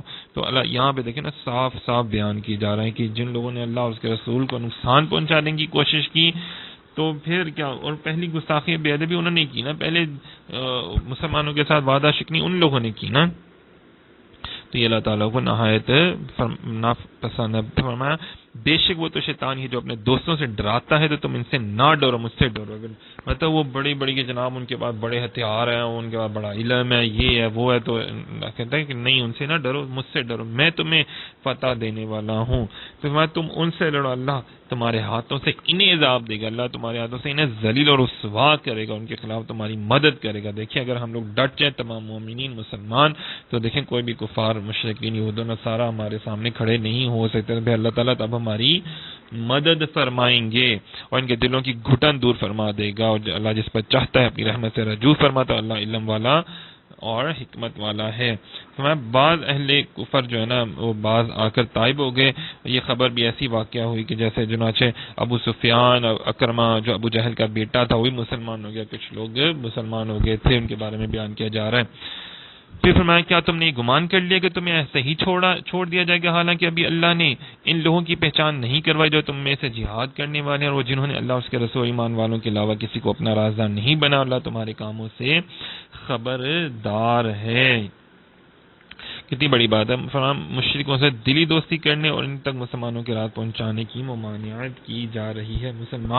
مسلمان کو چھوڑ کے کافروں کو اپنا دوست نہ بنائے، جو کوئی ایسا کرے گا تو اس کا اللہ سے کوئی تعلق نہیں، مگر یہ کہ تمہیں ان سے کوئی ڈر ہو، اللہ تمہیں اپنے غضب سے ڈراتا ہے۔ اللہ تعالیٰ کی طرف فرمایا منافقوں کو خوشخبری دے دو کہ ان کے لیے دردناک عذاب، جو مسلمانوں کو چھوڑ کے کافروں کو دوست بناتے ہیں، کیا یہ ان کے پاس عزت ڈھونڈتے ہیں؟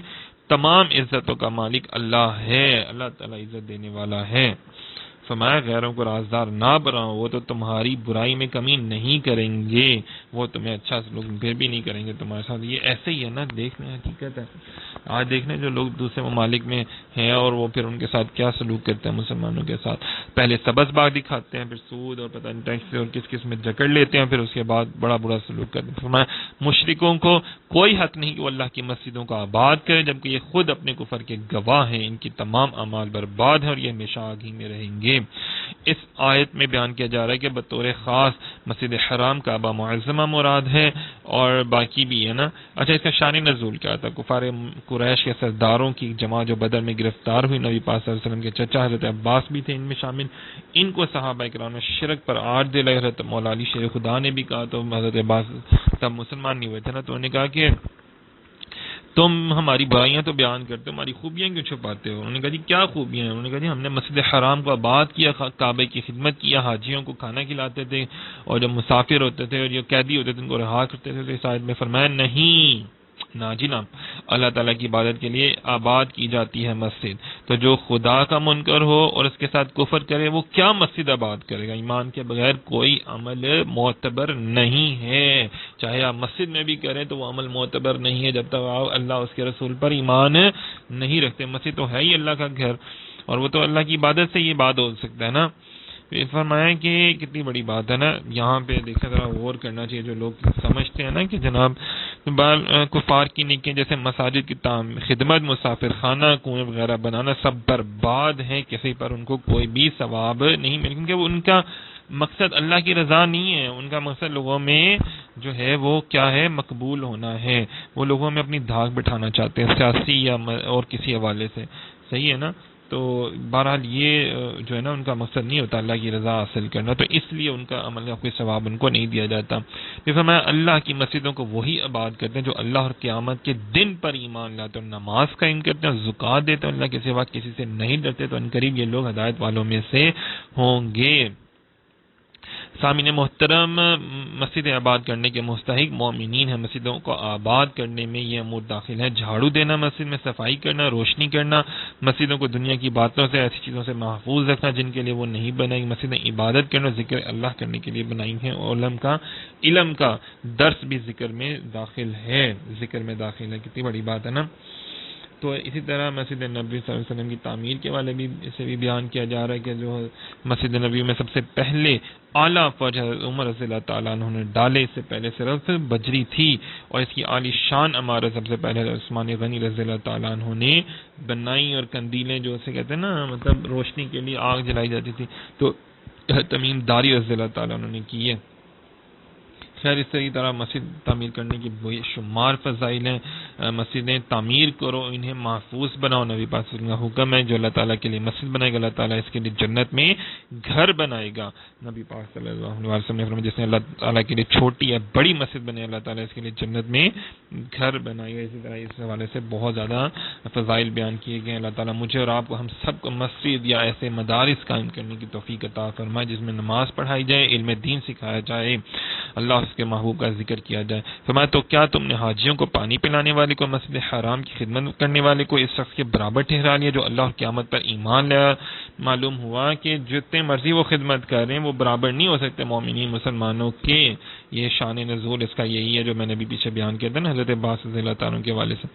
فرمایا یہ بھی آپ سب بھی ذرا غور سے سن لیں، تمام مرد اور خواتین حضرات بھی، کہ تب تک اس کے نیک اعمال کی کوئی حیثیت نہیں جب تک وہ اللہ پر اور نبی پاک حضرت محمد صلی اللہ علیہ وسلم کو خاتم النبیین نہ سمجھ لے، آخری نبی نہ سمجھ لے، اور ان کی نبوت اور رسالت پر کامل ایمان نہ لے جب تک وہ اس کا کوئی عمل قابل قبول اللہ کے حضور نہیں ہے۔ فرمایا وہ جنہوں نے ایمان قبول کیا اور ہجرت کی اور اپنے مالوں اور اپنی جانوں کے ساتھ اللہ کی راہ میں جہاد کیا، اللہ کے نزدیک کا بہت بڑا درجہ ہے۔ دیکھیں جہاد کی 3 صورتیں بیان کی جا رہی ہیں، ایمان قبول کیا، ہجرت کی، اور اپنے مالوں اور جانوں کے ساتھ اللہ کی راہ میں جہاد کیا، یہی وہ لوگ ہیں جو کامیاب ہیں۔ یہ دیکھیں نا، جان اور مال دونوں سے جہاد کرنا، فقط مال سے بھی جہاد کرنا یا فقط جان سے جہاد کرنا، یہ سارے اللہ تعالیٰ کے پسندیدہ لوگ ہیں جہاد کرنے والے۔ ان کا رب انہیں اپنی رحمت اور خوشنودی اور باغوں کی بشارت دیتا ہے، کس کی؟ رحمت کی بھی، اپنی خوشنودی اور باغوں کی بشارت دی ہے، اور بے شک اللہ کے بعد بہت بڑا اجر عظیم ہے ان کے پاس۔ کتنی بڑی بات ہے نا، یا کریمہ بظاہر تو مہاجرین صحابہ کے لیے ہے، ان بزرگوں کا جنتی ہونا یقینی ہے، ان میں سے بعض کا تو نام لے کر جنتی ہونے کا اعلان فرما، جیسے حضرات 10 مبشرہ 10 صحابہ کرام تھے نا۔ پھر فرمایا صحابہ کی وہ عظمت ہے کہ ان کے لیے رحمت، جنت اور رضا الہی کی بشارتیں بطور خاص قرآن پاک میں بیان کر دی گئی، لہذا جو صحابہ کے ایمان یا تقوی کا انکار کرے وہ آیت قرآن کا منکر ہے۔ پھر فرمایا اے ایمان والو، اپنے باپ اور اپنے بھائیوں کو دوست نہ سمجھو، اگر وہ ایمان کے مقابلے میں کفر کو پسند کریں، اور تم میں جو کوئی ان سے دوستی کرے گا تو وہی ظالم ہوگا۔ مطلب اگر تمہارے باپ بھائی قرابت دار جو ایمان والے نہیں ہیں، جو مسلمانوں کے خلاف ہیں، تو آپ نے ان کو اپنا دوست اور بھائی بھی نہیں سمجھنا۔ کافروں بد مذہبوں سے دور رہا جائے، کتنا بار بار دیکھیں بیان کیا جا رہا ہے، کیونکہ دیکھیں آج کے دور میں بھی لوگ جو ہے نا کافروں اور بد مذہبوں کے ساتھ ساتھ بیٹھتے ہیں، کہ جو صحابہ کا منکر، اہل بیت کا بے ادب ہے، جو اولیاء کرام کا بے ادب ہے، لوگ پھر بھی جا کے ان کے پاس بیٹھتے ہیں کہ نہیں جی نہیں، ان کے پاس تو دولت ہے، ان کے پاس تو یہ ہے، ان کے پاس تو وہ ہے۔ فرمایا کہ ان کے جالوں میں مت آؤ، سبز باغ جو تمہیں دکھاتے ہیں مت پڑھو ان میں، وہ لوگ ظالم لوگ ہیں جو گستاخی اور بے ادبی کرتے ہیں۔ صحیح ہے نا۔ اور فرمایا نہ ان کے ساتھ نکاح کرو، نہ ان کے ساتھ کھانا پینا، ان کے ساتھ نماز پڑھنا، نہ ان پر نماز پڑھنا، یہ آپ کے اوپر لازم نہیں ہے۔ صحیح ہے۔ پھر آگے دیکھیں بیان کیا جا رہا ہے اگر یہ بیمار پڑے تو ان کی عیادت نہ کرنا، اور اگر مر جائیں تو ان کے جنازے میں بھی نہ جانا۔ کتنی بڑی بات ہے نا، اتنا منع فرمایا اور ہم لوگ منع ہی نہیں ہوتے، تو پھر اسی لیے تو عذاب ہے نا نازل ہوتے ہیں۔ تو فرمایا تم پر اگر تمہارے باپ اور تمہارے بیٹے اور تمہارے بھائی اور تمہاری بیویاں، تمہارا خاندان اور تمہاری کمائی کے مال اور وہ تجارت جس کے نقصان سے تم ڈرتے ہو، تمہارے پسندیدہ مکانات تمہیں اللہ اور اس کے رسول اور اس کی راہ میں جہاد کرنے سے زیادہ محبوب ہیں، تو انتظار کرو یہاں تک کہ اللہ اپنا حکم لے، اللہ نافرمان لوگوں کو ہدایت نہیں دیتا۔ کتنی بڑی بات ہے سامعین محترم، ذرا غور کریں۔ نبی پاک صلی اللہ علیہ وسلم نے فرمایا کہ تم میں کوئی مسلمان نہ ہوگا جب تک میں اسے اس کے ماں باپ، اولاد اور سب آدمیوں سے زیادہ پیارا نہ ہوں۔ تو واضح ہر چیز واضح فرما دی جا رہی ہے، پھر بھی لوگ پتہ نہیں کیوں پیچھے ہٹ جاتے ہیں۔ یہ منافقین ہے نا یہ سارے کے سارے، جو لوگ اس طرح نہیں سوچتے ہیں۔ فرمایا نبی پاک صلی اللہ علیہ وسلم جس شخص میں 3 باتیں ہوں گی، اس نے ایمان کی حلاوت کو پا لیا، مطلب اللہ تعالیٰ اور اس کے رسول صلی اللہ علیہ وسلم اور ان کے ماں سوا سب سے زیادہ محبوب ہو، ان کے ماں سوا سب سے زیادہ محبوب، اللہ تعالیٰ ہی کے لیے کسی سے محبت کرے، کفر کی طرف لوٹنے کو ایسا برا جانے جیسے آگ میں ڈالے جانے کو برا جانا جاتا ہے۔ کتنی بڑی بات ہے نا کہ نبی پاک صلی اللہ علیہ وسلم کی سنت کی شیرینی کا مزہ جس نے نہیں چکھا تو وہ کوئی بھی حیثیت نہیں رکھتا۔ فرمایا تم میں سے وہ شخص مومن نہیں ہو سکتا جس کے نزدیک میں اس کی جان سے زیادہ محبوب نہ ہو جاؤں۔ کتنی بڑی بات۔ اب یہاں پہ نبی پاک صلی اللہ علیہ وسلم کی محبت کا اوصاف حمیدہ کا تذکرہ آ رہا ہے کہ حضور کی محبت ہے تو ایمان ہے، اگر حضور کی محبت نہیں تو ایمان بھی نہیں۔ فرمایا جو اللہ اس کے رسول کے اطاعت کرے تو وہ ان لوگوں کے ساتھ ہوگا جن پر اللہ نے فضل کیا، یعنی انبیاء، صدیقین اور شہداء اور صالحین، اور یہ کتنے اچھے ساتھی ہیں۔ یہ دیکھیں نا سورۃ النساء میں بیان کیا جا رہا ہے، ذرا غور کرنا چاہیے۔ تو نبی پاک صلی اللہ علیہ وسلم سے محبت کی علامت کیسے ہمیں پتہ چلے گی؟ اب جی وہ بھی بیان کی گئی ہے۔ وہ کیا بیان کیا گیا ہے کہ اقوال اور افعال میں نبی پاک صلی اللہ علیہ وسلم کی پیروی کرنا، یعنی نبی پاک صلی اللہ علیہ وسلم نے جو کام کرنے کا حکم دی انہیں کرنا، اور جن سے منع کیا ان سے رک جانا، نیز نبی کریم صلی اللہ علیہ وسلم کی سنتوں پر عمل کرنا۔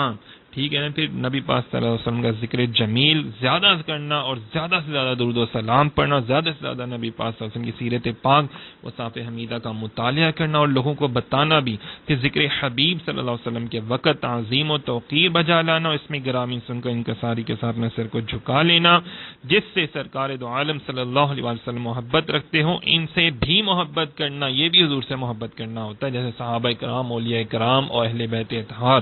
پھر فرمایا جس چیز سے اللہ تعالیٰ اور اس کے حبیب نے دشمنی رکھی ان سے دشمنی رکھنا، یہ کتنی بڑی بات ہے، اور جس سے عداوت رکھی اس سے کنارہ کشی کرنا، یہ بھی بڑا ضروری ہے۔ صحیح ہے نا۔ یہ نہ سوچیں کہ صرف محبت کے تذکرے کرنا، بلکہ فرمایا جس سے دشمنی کی ہے حضور نے اسے دشمنی بھی کرو۔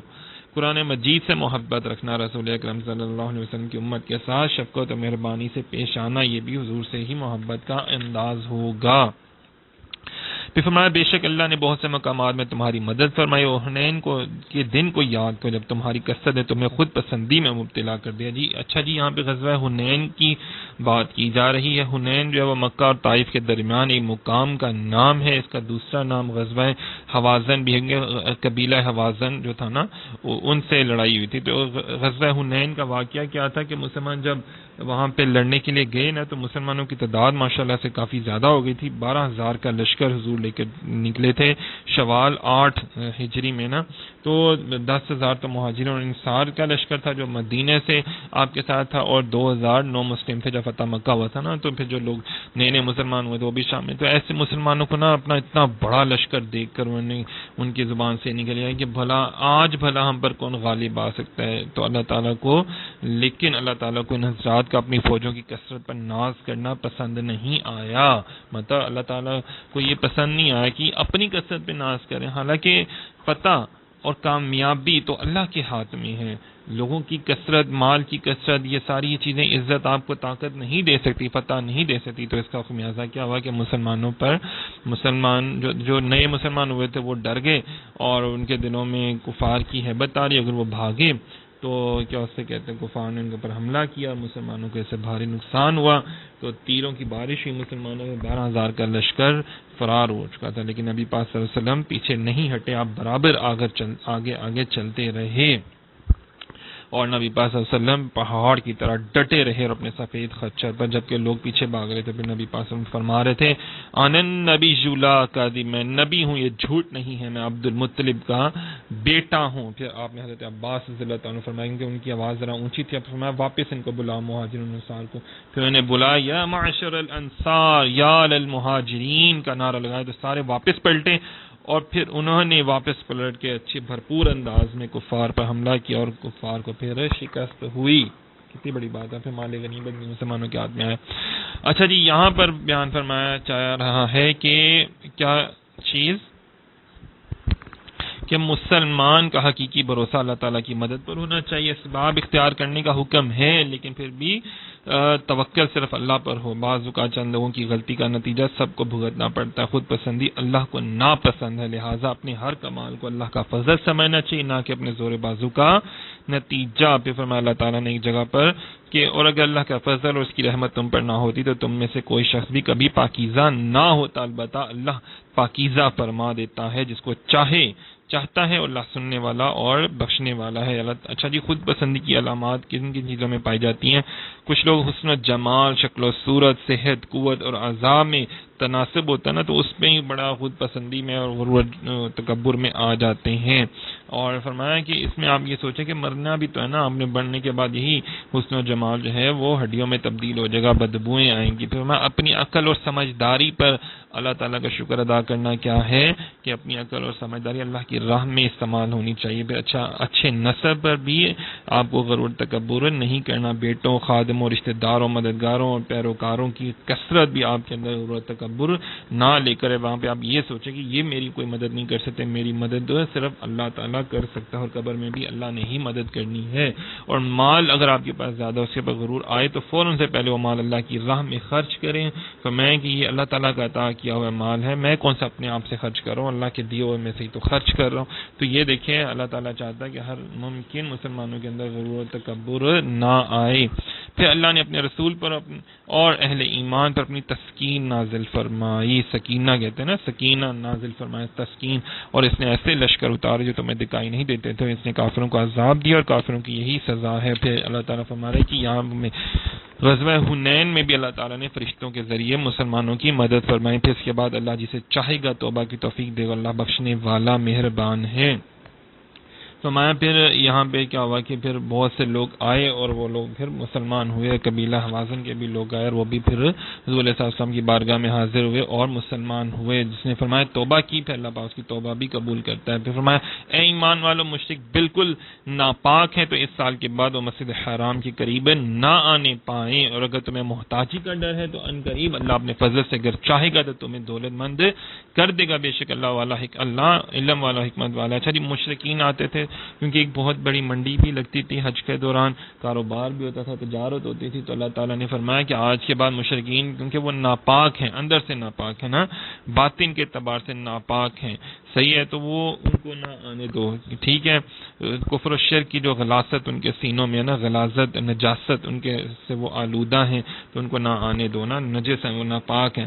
فرمایا کہ اگر تمہیں یہ خوف ہو کہ جناب وہ مشرکین نہیں آئیں گے تو وہ تو بہت بڑی تعداد ہے، ان کی تو تجارت نہیں ہوگی تو ہم کیا اس سے کہتے ہیں غریب ہو جائیں گے. تو فرمایا اللہ تعالیٰ جو ہے وہ تمہیں بہت زیادہ رزق عطا فرمائے گا. تو پھر اللہ تعالیٰ نے بہت بہت زیادہ رزق عطا فرمایا. ٹھیک ہے نا، برکتیں عطا فرمائیں، وہاں پہ خوب بارشیں برسائیں، پیداوار اللہ تعالیٰ نے بہت زیادہ کر دی. پھر اہل یمن کے لوگ مسلمان ہوئے، انہوں نے اہل مکہ پر اپنی کثیر دولتیں جو تھی نا وہ نچھاور کی، خرچ کی. تو یہاں پہ مفتی احمد یار خان نعیمی صاحب فرماتے ہیں یعنی یہ نہ سمجھو کہ اگر حج میں کفار شریک نہ ہوئے تو تمہاری تجارتیں نہ چلیں گی، بلکہ اللہ مسلمانوں کی جماعت میں اتنی برکت دے گا کہ مسلمان حاجیوں سے اہل مکہ کے تمام کاروبار چلیں گے. اچھا جی سامعین محترم، ذرا فی زمانہ بھی غور کریں، جن جن دوستوں کو اللہ نے حج عمرہ کرنے کی سعادت عطا فرمائی، وہ مکہ بھی گئے، مدینہ بھی گئے، تو وہاں پہ آپ دیکھیے گا کہ جو فصلیں وہاں نہیں پیدا ہوتی وہ بھی چیزیں وہاں پہ مل رہی ہوتی ہیں. تو ہر چیز وافر مقدار میں ماشاءاللہ سے سعودی عرب میں مل جاتی ہے. پوری دنیا کی تمام چیزیں جو ہے وہ وہاں پہ دستیاب ہیں اور دولت کے انبار وہاں پہ لگے ہوئے ہیں. پھر فرمایا وہ لوگ جنہیں کتاب دی گئی ان میں سے جو اللہ پر ایمان نہیں لاتے اور نہ ہی آخرت کے دن پر، اور نہ وہ ان چیزوں کو حرام قرار دیتے ہیں جنہیں اللہ اور اس کے رسول نے حرام کیا ہے، اور نہ وہ سچے دین پر چلتے ان سے جہاد کرتے اور حتیٰ کہ وہ ذلیل ہو کر اپنے ہاتھوں سے جزیہ دیں. اس آیت کا کیا ہے کہ کچھ لوگ ایسے تھے نا جنہیں کتاب دی گئی ان میں سے جو اللہ پر ایمان نہیں لاتے، مطلب اور جو یہود و نصارہ تھے یا اور بھی لوگ تھے جن کو اللہ تعالیٰ نے بیان سب کچھ پتا تھا ان کو، یہودیوں کے قبیلوں کو، لیکن اس کے باوجود انہوں نے اگر فرمایا کہ انہوں نے صلح نہیں کی اور وہ حرام پہ چلتے رہے تو پھر ان کے ساتھ آپ ایسے ہی جنگ کرتے رہیں. اچھا جی ایک اور بات ہے کہ یہاں پر نبی پاک صلی اللہ علیہ وسلم ایک شان بیان کی جا رہی ہے. اعلیٰ حضرت نے بیان فرمایا ہے کہ اللہ تعالیٰ نے کام شریعت حضور صلی اللہ علیہ وسلم کو سپرد کی ہیں، جو بات چاہیں واجب کر دے، جو چاہیں ناجائز فرما دیں، جس چیز یا جس شخص کو جس حکم سے چاہیں مستثنا فرما دیں. حضرت عباس رضی اللہ تعالیٰ عنہ کے عرض کرنے پر حرم میں اذخر گھاس کاٹ لینا جائز فرما دیا. حضرت ابو بردہ رضی اللہ تعالیٰ عنہ کے لیے 6 مہینے کی بکری کی قربانی جائز فرما دیا. اکیلے حضرت خزیمہ رضی اللہ تعالیٰ عنہ کی گواہی کو 2 گواہوں کے برابر قرار دے دیا. حالانکہ مطلب 2 گواہ ہونے چاہیے نا، لیکن وہ ایک بندہ گواہی دے گا تو ان کی گواہی 2 کے برابر قبول ہوگی. پھر ایک صحابی کو اس کے روزے کا کفارہ اپنے پاس سے عطا فرما کر اسے اپنی ہی ذات اور اہل خانہ پر خرچ کرنے کی اجازت عطا فرما دی. حضرت مولا علی شیر خدا رضی اللہ تعالیٰ عنہ کے لیے حالت جنابت میں مسجد میں داخل ہونا حلال فرما دیا. اچھا جی یہ خاص ایسی چیزیں ہیں کہ جو حضور صلی اللہ علیہ وسلم جس کو چاہیں جیسے چاہیں جو ہے نا وہ معاملات عطا فرما دیں اور وہ اللہ تعالیٰ کے حضور بھی ویسے ہی جائز ہوں گے، کیونکہ اللہ تعالیٰ اپنے محبوب کو پسند کرتا ہے. تو جسے حضور شریعت فرما دے وہی شریعت ہے. دیکھیں نا پھر آپ حضور علیہ السلام سے ہٹ تو نہیں نہ سکتے، جو ہٹے گا تو پھر اس کا دین ایمان بھی کامل نہیں. فرمایا اور یہودیوں نے کہا عزیر اللہ کا بیٹا ہے اور عیسائیوں نے کہا مسیح اللہ کا بیٹا. یہ ان کی اپنے منہ سے کہی ہوئی باتیں، یہ پہلے کے کافروں جیسی بات کرتے ہیں، اللہ انہیں مارے کہاں اونھے جاتے ہیں. اللہ تعالیٰ فرما رہا ہے یہودیوں نے کہا حضرت عزیر علیہ السلام کو کہ وہ اللہ کا بیٹا ہے، عیسائیوں نے کہا مسیح کو عیسیٰ علیہ السلام کو کہ وہ اللہ کا بیٹا. اللہ تعالیٰ کہتے ہیں یہ جھوٹ بولتے ہیں، ایسا کچھ بھی نہیں ہے. وہ تو لم یلد ولم یولد، اس کا تو کوئی اولاد ہی نہیں ہے، وہ اس کو کسی نے نہ جنا نہ وہ کسی سے جنا گیا. تو یہ ان کے اپنے منہ کی کہی ہوئی باتیں ہیں.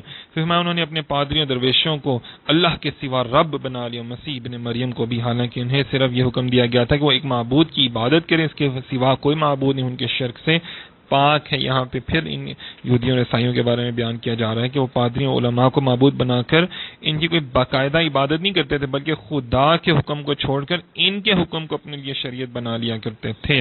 صحیح ہے نا جی. تو اس لیے فرمایا جا رہا ہے کہ اللہ تعالیٰ نے ان کو، اور وہ جو حکم دیتے تھے نا ان کے پادری یا ان کے علماء، تو وہ اللہ کی تعلیمات کے علاوہ دے رہے ہوتے تھے. لیکن سامعین محترم، یہاں پہ ایک اور بات بڑی نوٹ کرنے کی بات ہے کہ یہ مسلمان نبی پاک صلی اللہ علیہ وسلم کے علماء اور اولیاء کے متعلق نہیں بیان کیا جا رہا ہے، کیونکہ ان کے متعلق یہ بیان کیا جا رہا ہے اے ایمان والو اللہ کی اطاعت کرو اور رسول کی اطاعت کرو، ان کی جو تم میں سے حکومت والے ہیں اولی الامر منکم، اور پھر اس کے بارے میں کی اطاعت سے علماء اور فقہاء کی اطاعت مراد ہے. یہ حضرت عطا رضی اللہ رحمۃ اللہ علیہ نے فرمایا ہے اس آیت کے تحت. پھر فرمایا کہ سورہ نحل میں اے لوگو اگر تم نہیں جانتے تو علم والوں سے پوچھو. دیکھیں یہود و نصارہ کو کہا جا رہا ہے کہ وہ جو اپنے علماء کے پاس جاتے تھے ان کے علماء غلط باتیں بتاتے تھے، لیکن فرمایا میری محبوب نبی پاک صلی اللہ علیہ وسلم کے جو علماء ہیں اہل علم ان سے پوچھو، اور فرمایا میری طرف رجوع کرنے والے آدمی کے راستے پر چل.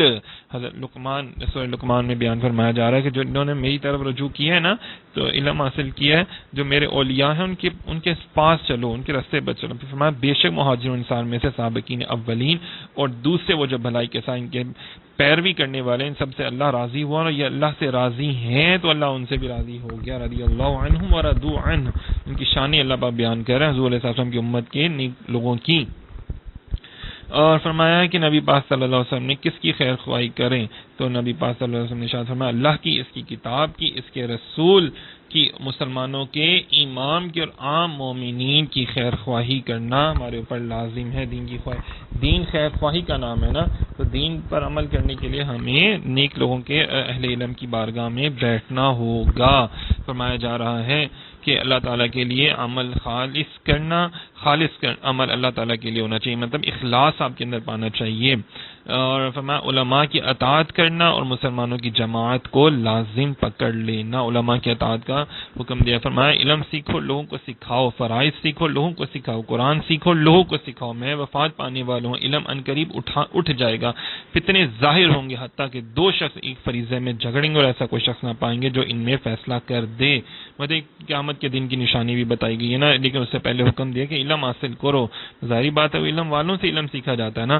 پھر فرماتے ہیں یہ چاہتے ہیں کہ اپنے منہ سے اللہ کا نور بجھا دے، حالانکہ اللہ اپنے نور کو مکمل کیے بغیر نہ مانے گا، اگرچہ کافر نہ پسند کہ وہی ہے جس سے اپنا رسول ہدایت اور سچے دین کے ساتھ بھیجا تاکہ اسے تمام دینوں پر غالب کر دے، اگرچہ مشرک ناپسند کریں. اس آیت میں نور سے مراد دین اسلام یا نبی پاک صلی اللہ علیہ وسلم کی نبوت کے دلائل ہیں، اور نور بجھانے سے مراد حضور صلی اللہ علیہ وسلم کا دین مٹانا یا قرآن کو شائع نہ ہونے دینا یا نبی پاک صلی اللہ علیہ وسلم کا ذکر روکنا، حضور علیہ السلام کے فضائل سے چڑ جانا. تو فرما دیا کہ کفار کی حرکتوں سے نہ دین ختم ہوگا، نہ اسلام کی شوکت میں کمی آئے، اور نہ میرے محبوب نبی پاک صلی اللہ علیہ وسلم کی شان میں کوئی فرق آنے والا ہے. ان کے روکنے سے اعلیٰ حضرت فرماتے ہیں مٹ گئے، مٹتے ہیں، مٹ جائیں گے آدا تیرے، نہ مٹا ہے نہ مٹے گا کبھی چرچا تیرا. تو گھٹائے سے کسی کے نہ گھٹا ہے نہ گھٹے، جب بڑھائے تجھے اللہ تعالیٰ تیرا. مطلب اللہ تعالیٰ نے جب آپ کا مقام بڑھایا تو کوئی بھی آپ کے مقام کو نہیں گھٹا سکتا. فرمایا سچا دین اور ہدایت حضور صلی اللہ علیہ وسلم کے ساتھ ایسے وابستہ ہیں جیسے آفتاب کے ساتھ روشنی. مطلب اگر آپ نبی پاک صلی اللہ علیہ وسلم کو چھوڑیں گے تو آپ کامل مسلمان نہیں ہو سکتے، بلکہ سرے سے آپ مسلمان ہی نہیں ہو سکتے، ہے نا. نبی پاک صلی اللہ علیہ وسلم کبھی ہدایت اور سچے دین سے الگ نہ ہوئے، کیونکہ یہ دونوں حضور صلی اللہ علیہ وسلم کے ساتھ بھیجے گئے ہیں. جو انہیں ایک آن کے لیے بھی ہدایت سے الگ مانے وہ بے دین ہے. فرمایا تاکہ اسے تمام دینوں پر غالب کر دے، تو اللہ تعالیٰ نے تمام دینوں پر غالب کر دیا. اللہ تعالیٰ سے دعا کرتے اللہ تعالیٰ ہم سب کو حق اور سچ کہنے کی، پڑھنے کی، سمجھنے کی توفیق عطا فرمائے. اور منافقین اور یہود و نصارہ نے جو برائیاں اور گندے برے کام کیے ان سے اللہ پاک ہمیں بچنے کی توفیق عطا فرمائے، وعدہ کرنے کی توفیق عطا فرمائے، وعدہ پورا کرنے کی توفیق عطا فرمائے، حق سچ بات بیان کرنے کی توفیق عطا فرمائے. ہم سب کے سینوں کو، ذہنوں کو، نوروں کو نبی پاک صلی اللہ علیہ وسلم کی محبت کے نور سے منور فرمائے. قرآن پاک کا علم اللہ ہم سب کو عطا فرمائے. بہت شکریہ، جزاک اللہ.